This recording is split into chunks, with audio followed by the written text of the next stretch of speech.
Бүгін сіздермен дастархан сәнін келтіріп тұратын, осындай әдемі қытырлап тұратын түрлі түсті қытырлақтың рецептісімен бөлісемін. Ең алдымен әрбір қамырды бөлек-бөлек жасап аламыз. Бір жұмыртқаға қантты қосып, барлығын араластырып, одан соң красительді қосамыз. Мен сухой краситель қостым, қалауыңызша гель красительді қоссаңыз да болады. Одан соң ұнымызды біртіндеп салып, қолымызбен қамыр илейміз. Осындай жұмсақ қамыр шығады. Енді салафан мешочкқа салып демалтып қоямыз. Дәл осылай келесі қамырларымызды да жасаймыз. Ендігі қамырды мен жасыл түске боядым.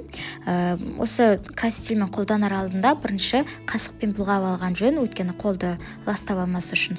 Содан соң барып қолымызбен қамыр илеп аламыз.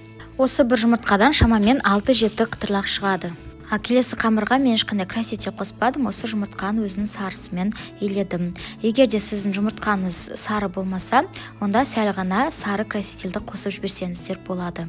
Мінекей осындай 3 түрлі түсті қамырымыз шықты.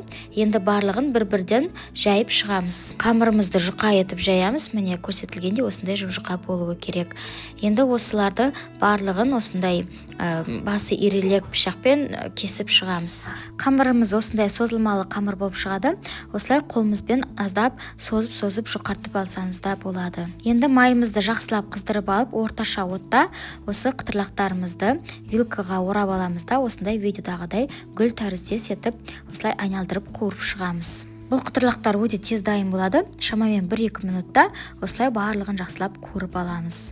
Мінекей қытырлақтарымыз дайын болды. Енді өзіңіздің қалауыңызша бетін осылай қант ұнтағымен әдемілесеңіздер болады. Сіздерге видео ұнаса лайк басып тіркеліп кетіңіздер. Сау болыңыздар.